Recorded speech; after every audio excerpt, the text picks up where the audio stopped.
माननीय सदस्य श्री आगा रहुल्ला शहीद जी।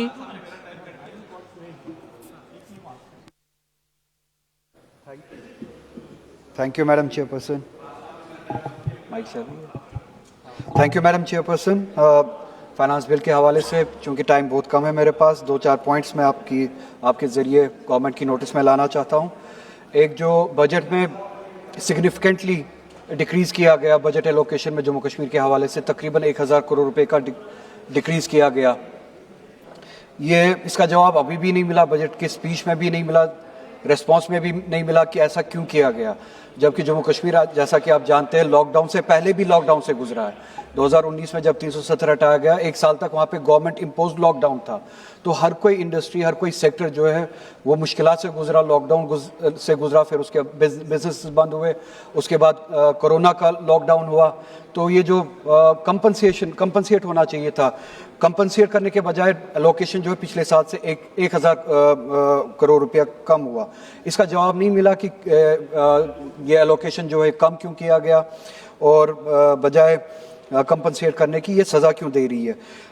जम्मू कश्मीर जैसा कि आप जानते हैं 370 हटाने के बाद आज तक इन 5 सालों में पहली बार अनएम्प्लॉयमेंट रेट मुल्क में सबसे ज़्यादा है जम्मू कश्मीर में। ऐसा पहले कभी नहीं था।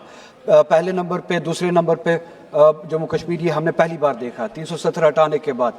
इस बजट में हमने टारगेटेड एम्प्लॉयमेंट स्कीम्स जो है इस इशू को एड्रेस करने के लिए कुछ नहीं देखा। इसके बरक्स उसके हवाले से भी कोई जवाब नहीं आया। मैं चाहता हूँ कि एक जवाब आए। ये अनएम्प्लॉयमेंट को जो इन 5 सालों में बढ़ी है इस हद तक कि हम सबसे ज़्यादा अनएम्प्लॉयड स्टेट बन चुके हैं, इसको एड्रेस करने के लिए गवर्नमेंट ऑफ इंडिया कर क्या रही है। उसके बरक्स आप देखिए पुलिस का जो बजट है उसमें एलोकेशन तकरीबन 1000 करोड़ रुपए के करीब बढ़ा दी गई है। इंडस्ट्रीज पे नहीं, हेल्थ सेक्टर पे नहीं, एजुकेशन पे नहीं, हॉर्टिकल्चर पे नहीं, टूरिज्म पे नहीं, बल्कि पुलिस पे 1000 करोड़ रुपए का इंक्रीमेंट किया गया है इस बजट में। अब अगर किया भी है, कम से कम एसपीओ जो है वहाँ पे जो सालहा इंतज़ार करे कि उनकी नौकरी पक्की हो जाएगी, कम से कम ये जो आपने इंक्रीज़ किया है बजट, इस पे एक आप उनके लिए ख्याल रखते, प्रोविजन रखते कि उनको परमानेंट किया जाए, क्योंकि होम डिपार्टमेंट इस वक्त गवर्नमेंट ऑफ इंडिया के पास है, law and order government of India के पास है। ये डिसीजन ये खुद ले सकते हैं। अगर अब पुलिसिंग के लिए पैसे बढ़ाए ही आपने, क्या ये कश्मीरियों को डंडा मारने के लिए पैसे बढ़ाए या कुछ सहूलियत देने के लिए? अगर सहूलियत देने के लिए तो पुलिसिंग के जरिए जो एसपीओज है कम से कम वो इंसेंटिव देते, आप वो प्रोविजन रखते, आप उनके लिए आप उनकी जॉब जो है परमानेंट करते। ऐसा भी कुछ नहीं है।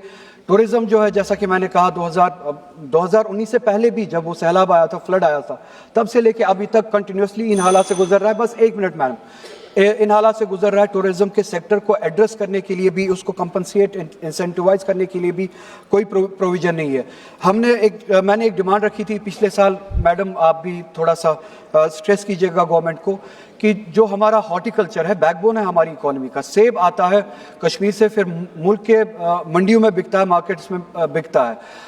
ईरान से सेब लाया जाता है, यूएस से सेब लाया जाता है, उस पर इंपोर्ट ड्यूटी लगती नहीं है। क्वालिटी उनकी कम है, इसलिए रेट कम है।